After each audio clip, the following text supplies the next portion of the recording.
Yo, what's good people? You're tuned in to Lab Notes, and I am the one-man gang. I interview independent artists from all around the world, man.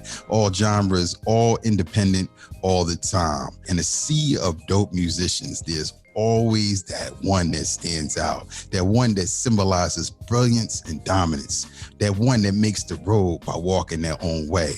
My guest today is living proof of this. She's been a beacon of originality. Her radiance shines bright like the desert sun, man. Her voice speaks truth to power as her thunderous roar bangs hard through your speakers. She's lent her suave sounds to numerous projects to include prominent artists, and now she's stepping to the forefront, blessing the masses with her own beautiful voice. One time for your mind is the incomparable Stee Moglie. What's good? Oh my gosh, that was the best introduction I think I'm ever gonna get in a long time.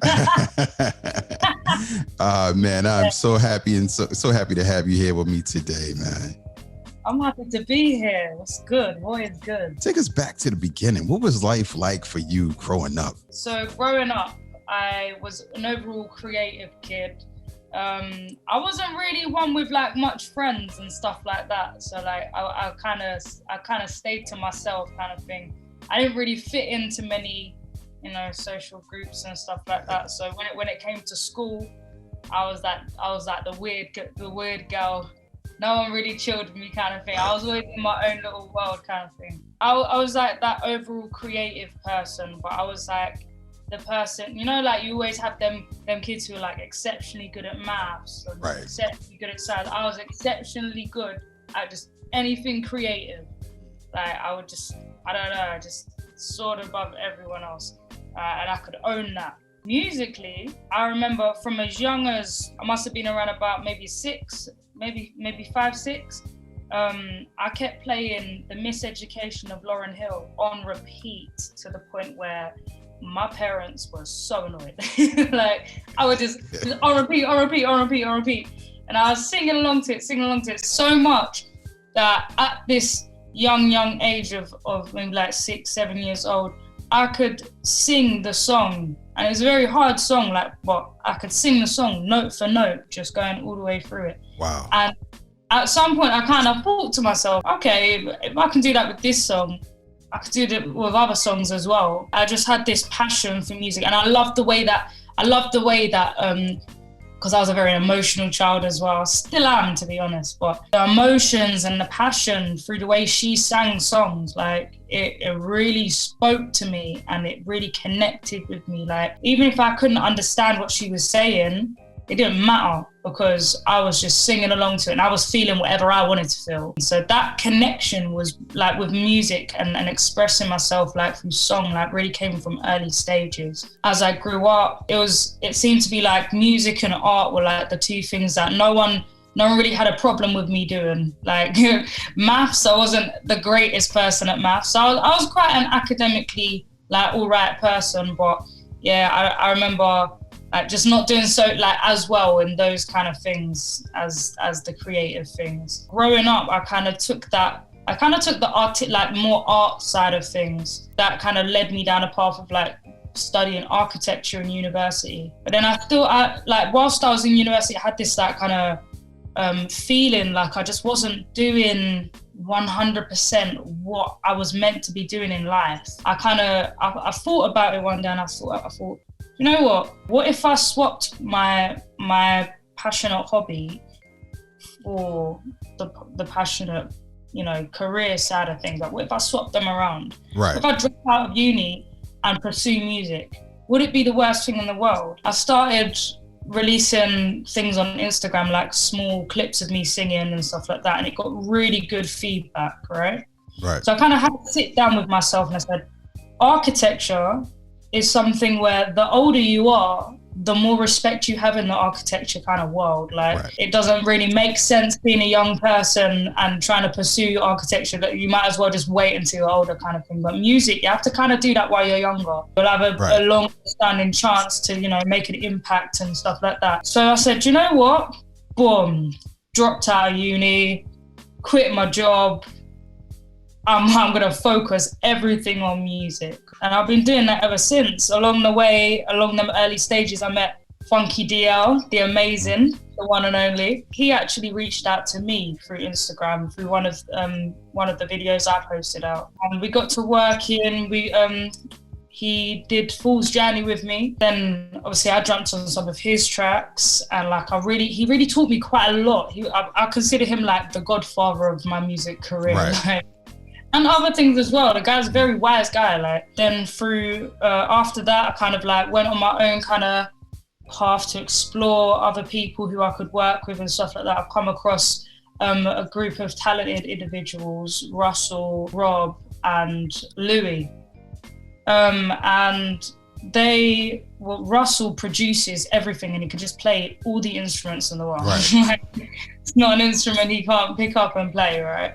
And then the other two, like, they play like the bass and the piano, and they got the more jazz aspects of things. Right. And where they play like loads of live instruments and stuff like that, they're really helping me to explore my musical side, like really explore what my sound is. I think that it's an amazing thing that you knew at such a young age that you wanted to go into architecture, and then having the courage, not just the courage, but just the drive to say, okay, maybe architecture is not the best way for me to get things out creatively. Let me go ahead and pursue music. I think that a lot can be learned from that, because so many times, so many people, they just give up because they don't necessarily have the motivation, or they don't have the backing behind them or whatnot. So when you decided to go full time, and you say, you know what, architecture is cool, but you know, this music thing is where it's at. What was some of the feedback that you got, either from your family or your friends? I can safely say my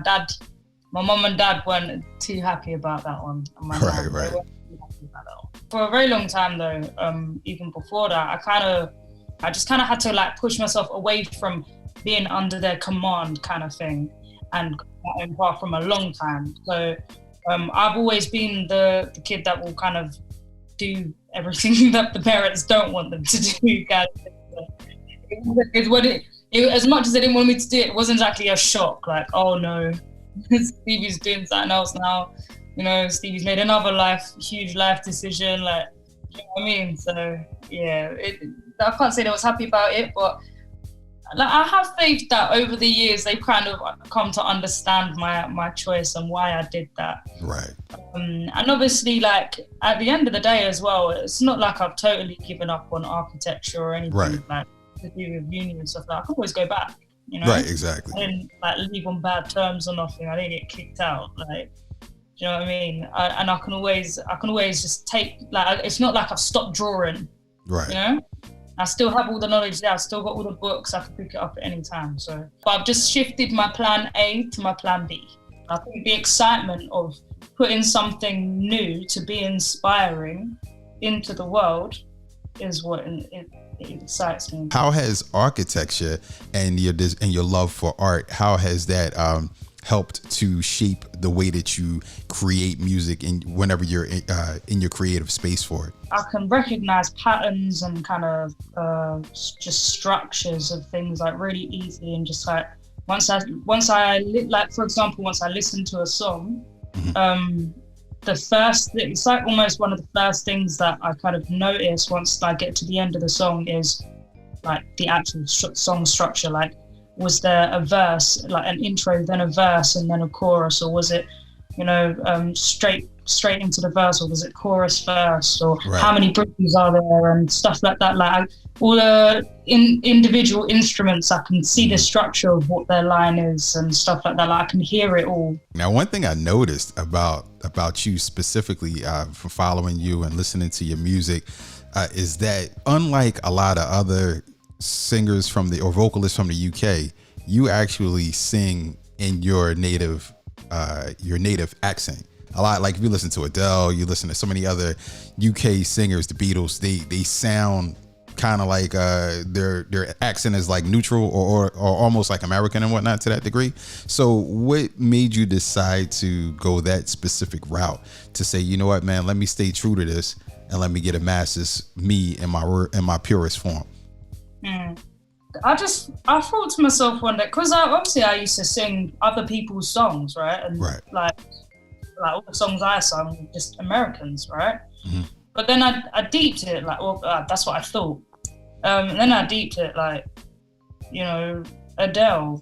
I'm singing Adele. I'm thinking she's American. I'm listening to her interview, and she is so Cockney, like Cockney English. It's like, what kind of thing? Like, why are you singing in an American accent? I actually thought to myself, like, hey, like, what would be the reason? And then I realized a lot of English artists do that, and I'm just like, why? Why? I did some vocal coaching. My cousin actually paid for some vocal coaching, just so I could like maintain my voice, maybe like grow my range and stuff like that. Like just like it can't help, like it can't hurt. And when I was practicing things like just warming up and stuff like that, I actually realized that a lot of the vowels that you say, like the A, E, I, O, U, like there's a difference in the ease of which you put them out. Like an is more difficult to sing like and pelt out than a ooh, for example, right? And then I realized in the American accent, right, it's just much easier to sing in an American accent because of the way you guys pronounce your vowels. Then I said to myself, okay, cool, it's difficult, but it's not like unachievable to sing in that way, right? And at the end of the day, I'm English. Nothing about me is American. Like, apart from the TV I watch and some of the snacks I eat. And then I just found that everyone was commenting that like it was just so different. Like, I don't know, it just turned a few more heads, and I like turning heads for being different. You have it's such a unique and powerful voice, man. I mean, when you hear it, like it doesn't sound like anything else out there. Here's this person that's from the UK that's singing in her own accent. I'm like, wow, this is pretty intriguing, man. I like it. I like the way that it sounds. And you know what I mean? I want to give people a little opportunity to hear what I'm talking about. So I'm going to go ahead and rock out to your latest single right here. This is Aquarius Girl by Stee Moglie right here on Lab Notes.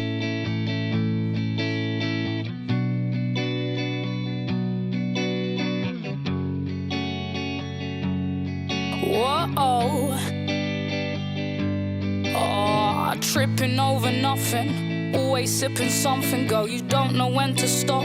Your favorite sport is jumping to conclusions, never trusting. Love shouldn't be a competition. When you're gonna learn? There shouldn't be concerns. Red flags in plain sight. What's done in the dark will always find a way to shine a little bright. So bring the rose tints, prepare for a bumpy ride. I might decide to catch you just for one more night. Yeah, we'll lay down on the moonlit ground as the stars fall through the clouds. High as a rocket ship, piercing the atmosphere. You're here, and nothing beats when you're here. Aquarius go,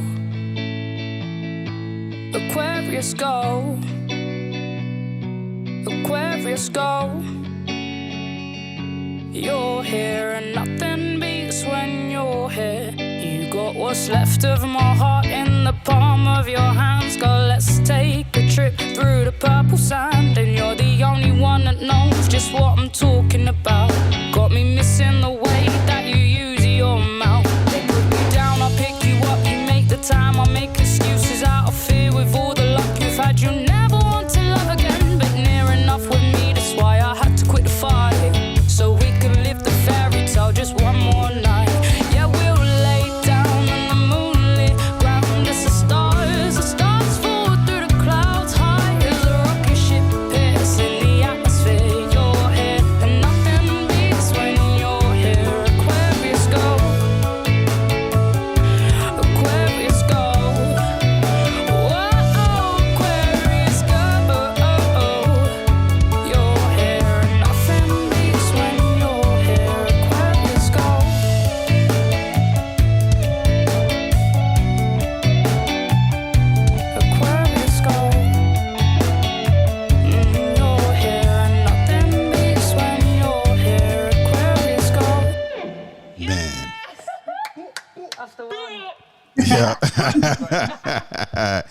That was Aquarius Girl right here on Lab Notes. I am the one man gang. She is Stee Moglie. We sitting here rocking out, just enjoying some of her sounds, enjoying her music.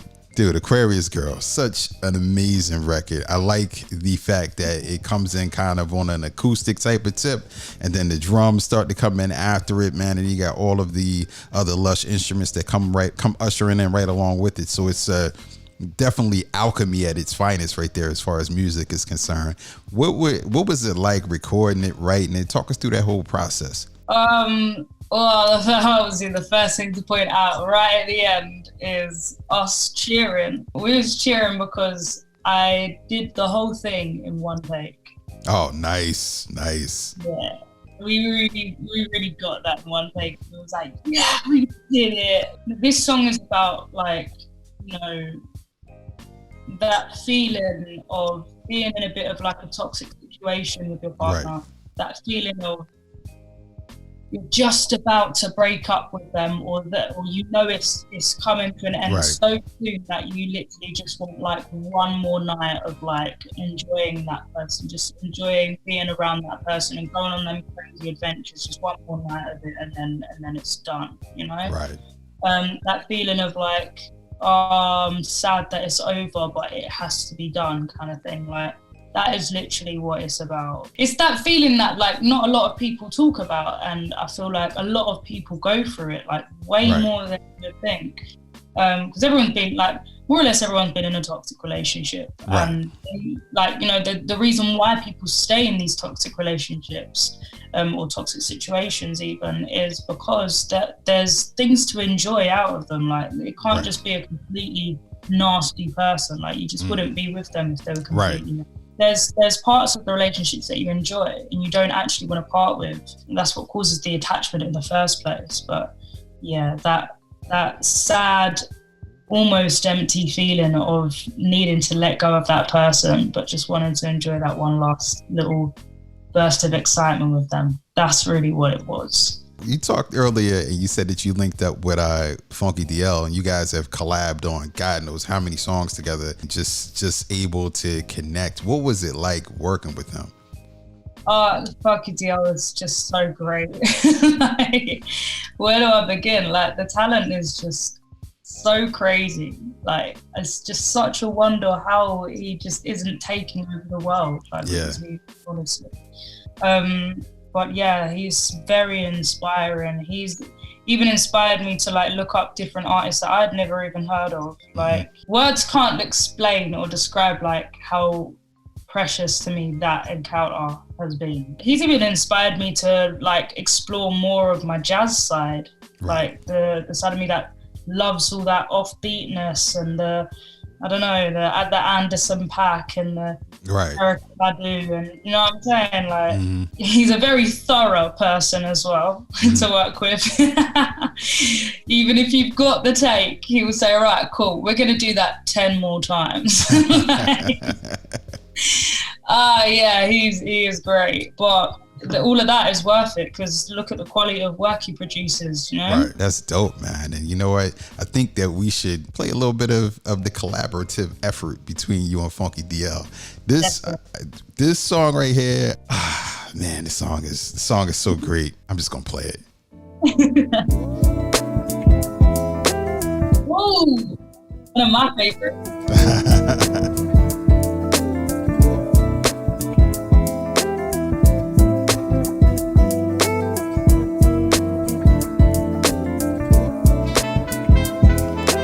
I gotta peep how she goes in on the hook, man. Watch when it comes in.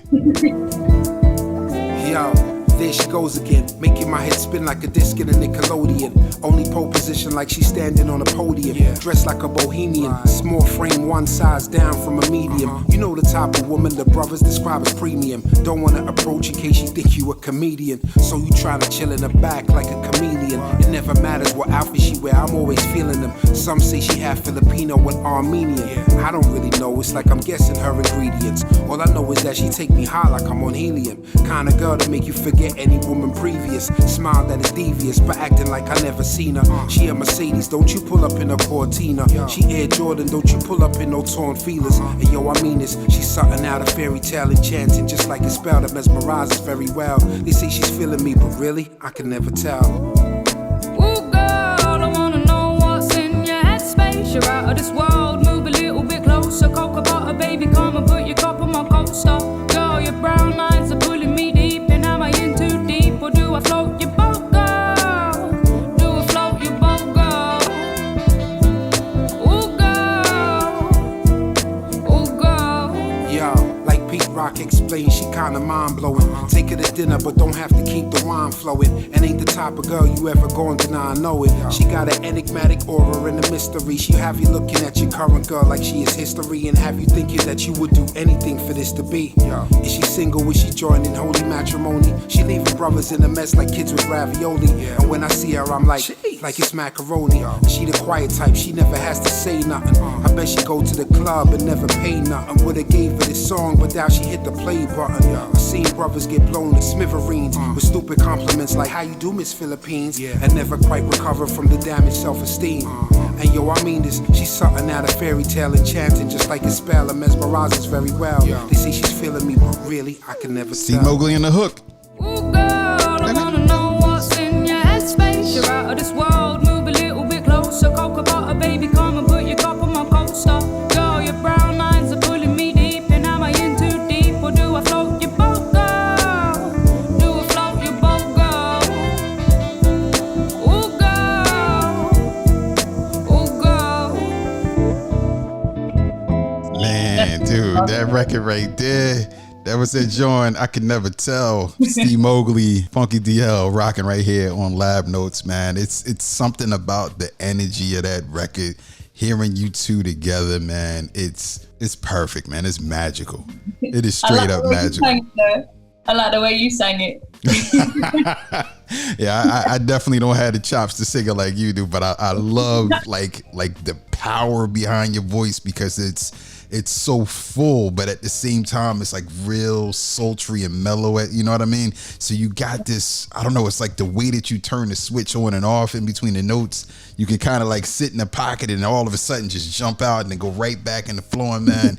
Dude, it's incredible, man. It's incredible. I really, really, really appreciate your artistry in that, man. And if you're just tuning in, this is Lab Notes. I'm the one man gang. She is the incomparable, the talented, the incredible, the infallible. I mean, man, I can't come up with enough adjectives to describe her, but she is Stee Moglie, making it happen here from the UK's own, one of the best vocalists in the game right now. If you don't know about her, you need to know about her. And yo, she got a song out now called Aquarius Girl. We just listened to it not too long ago. Just that was I Can Never Tell with her and Funky DL. Man, I'm telling you, you have to get up on this, man. This girl is absolutely amazing.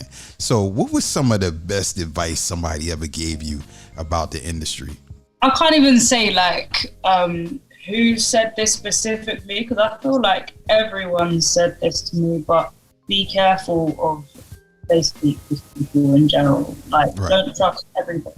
Because not everybody there is there for your highest good. Like, you know what I'm saying? Like, you can't trust everybody with your journey, and like you can't expect everybody to respect your hustle, and you know what I'm saying? Like, respect you as a person, like let alone your music and stuff like that. So yeah, definitely to be like cautious and don't just run in like with excited wide eyes, you know? Definitely be cautious.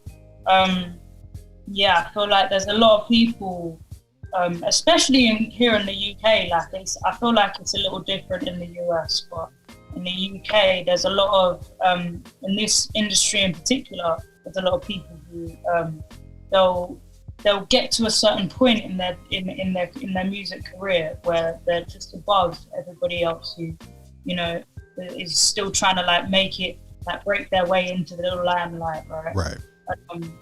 They'll try as hard as they can to climb up to the top, but the way they do it isn't so much bringing everybody with them or you know, bigging up the people that they worked with and stuff like that. They're more on the vibe of like tear people down so they don't dim their light and stuff like that. Like, you got to be aware of those people and just stay as far away as possible from those people. Yeah, I've got that advice quite a lot, and I've seen it in action. I've seen when people don't listen to that advice, and boy, I'm just trying to do my best to avoid all of that. Yeah, and then I think hand in hand with that again comes along with Funky DL's wisdom, because him studying law and obviously having so much experience in the music industry and stuff, like he's taught me about certain things. Like just the other day we had a conversation about like publishing deals and copyright, like at what point is your work like under copyright and stuff like that. Like without that wisdom, I feel like that was some vital information to know. A lot of people who are in my position where they're just about, breaking through into breaking through that ice into the music industry, a lot of them don't know that, and they're just like, I don't know, I think the word is naivety.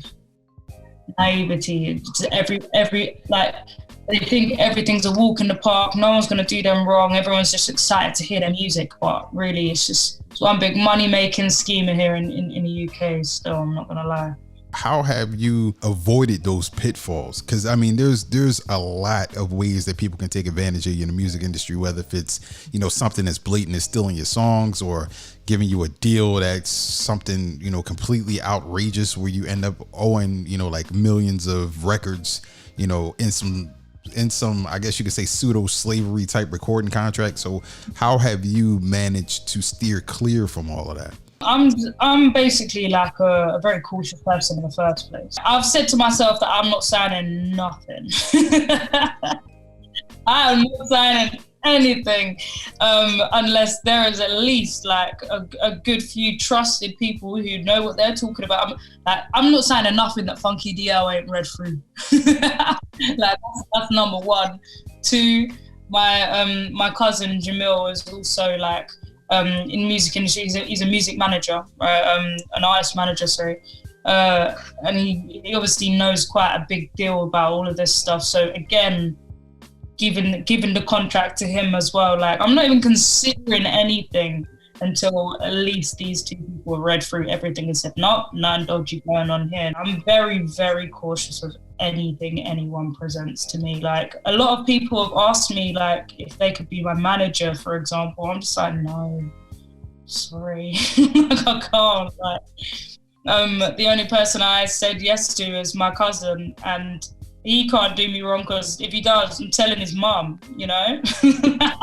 It's not to say that I haven't been caught in my fair share of like just annoying things. I just wish I never got, I'm in them situations. Like, not perfect. Of course, I'm going to make a lot of mistakes, but I'm going to be trying my very hardest to avoid anything like that. I'm not trying to give people the opportunity. So with that said, do you think that it's better for you to stay independent, or do you foresee yourself possibly signing to a major if the opportunity comes? I mostly see myself as an independent artist. I don't need to be as big as Nicki Minaj, and as long as I can make my money from my music and live a comfortable life, that's me, man. That's me. What's next for you? What's coming on the horizon? Before lockdown, I was performing so much, like.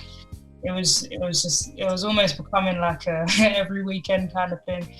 But yeah, now that it's kind of over, I'm going to perform as much as possible. Just the other day, yesterday. See that? Yesterday I performed for So Far Sounds, So Far London. Yeah, that was a great performance. I loved the whole energy and vibe of that. If you don't know about that, check it out. It's amazing vibes. A lot more performing. I've started getting paid gigs now as well, so I'm really just getting that ball rolling. I'm gonna start. I basically built up like a catalog of music, and I'm just working on finishing all of those songs so I could just release. So yeah, I've got a good few songs coming up I think people are gonna love, man. So much energy. And yeah, hopefully just work with Funky DL some more as well. Like, I'm excited for that. Now tell people where they can hit you up at on social media and where they can buy your song Aquarius Girl and your previous catalog, excuse me. Well, you can buy Aquarius Girl on iTunes, like you can find it on Spotify, just everywhere basically. Everywhere apart from SoundCloud and YouTube right now. I'm launching my YouTube as soon as I do my first music video, which will hopefully be for Aquarius Girl, if not, Nine Chalices. Which is the next song I plan on releasing. I'm everywhere, man. I'm also making a Twitter now. I don't really want to make a Twitter, but everyone's on Twitter, so I'm going to make a Twitter. And it will be Stee Moglie, just like my Instagram, SteeMogie. That's where I'm most active as well. So yeah, and you can find like clips of me doing like previews and shows and just randomly singing in my kitchen. And you know what I'm saying? Like a lot of stuff that I may or may not release. I don't know, like everything's there on the Instagram really. So I just wanted to make sure I hit people up with one last song before we get out of here. This is the talented Stee Moglie. This is this joint called Fool's Journey right here on Lab Notes.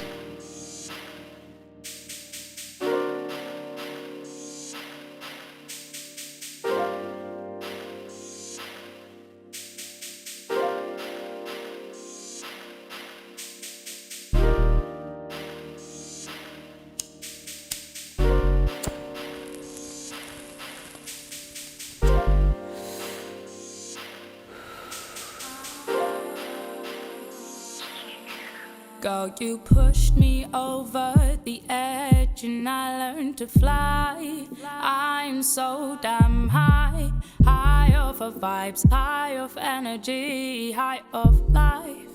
And I'm not coming down, I'ma say it with my chest, what I've got on my mind. Your energy makes me feel so alive, but when your twin flame running, my soul feels to cry. I'm on this fool's journey. I don't know where I'm going, don't know where I'll end up. Fool's journey. I'm on this fool's journey. I don't know where I'm going, don't know where I'll end up. Fool's journey.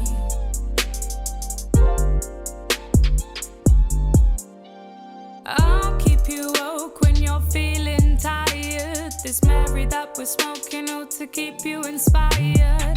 I can give you anything your heart desires. Open up your eye, let your brain rewire.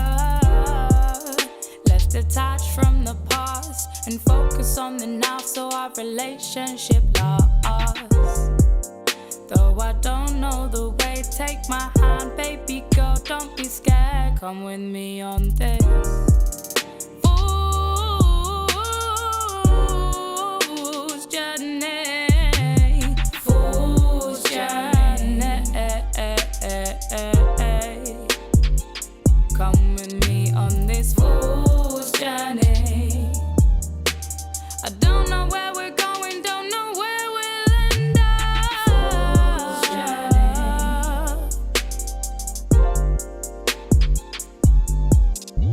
Nubian goddess, tarot queen, you know what your love does to me. The type of love that you receive is nothing compared to what my soul has for you. Oh, for you, just for you. Only you know what to do to help me through this life. You are my fantasy. Save me from this reality. Fool's journey. Fool's journey. We're on this fool's journey. I don't know where we're going, don't know where we'll end up.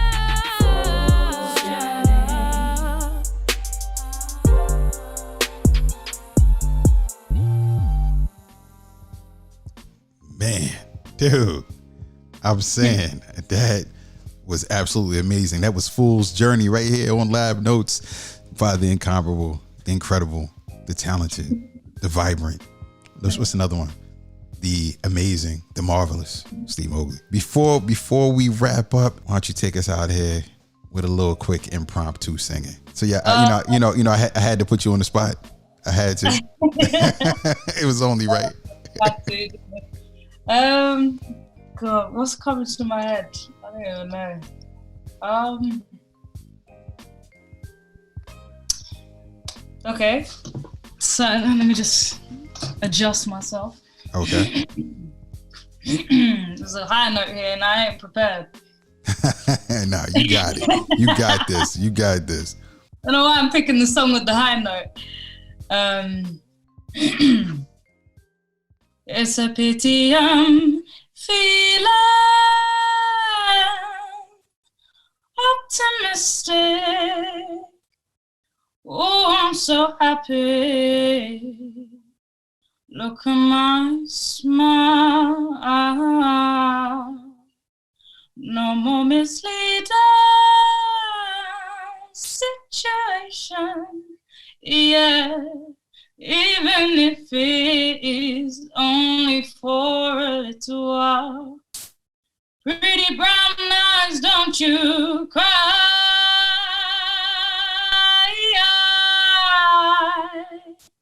Oh, don't you worry about the choices they can make. Pretty brown eyes, don't you cry.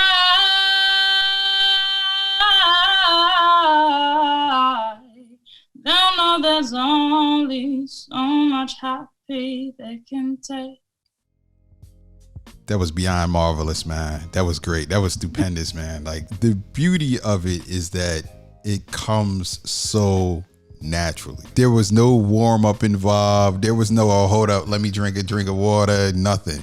You just said, all right, well, you want to hear me sing? Here you go. Boom. You just did it. It was great on top of that too. So, man, that was absolutely amazing, man. That one's called Pretty Brown Eyes. It's not finished yet, but I don't know. I'm in the middle of trying to, again, as I said, finish the other song. So, but yeah, that's something that will come out soon as well. So see, y'all got an exclusive right here, man. Y'all got a peek behind the curtain into Pretty Brown Eyes from the girl Stee Moglie, man. Stee Moglie, it has been an absolute pleasure having you as my guest here, man. Thank you so very much for the opportunity to get to talk to you, to get to know a little bit about you. Kindred spirits, man. Kindred spirits. I really appreciate it. Thank you very much. Yep. And if you're independent artists out there, you want to be on Lab Notes, hit us up at I Am the One Man Gang. That's I Am the #1 Man Gang on all social media platforms. Just hit me up. Let me know what's good. And this is Lab Notes. I'm the One Man Gang. Stee Moglie. Peace. Peace.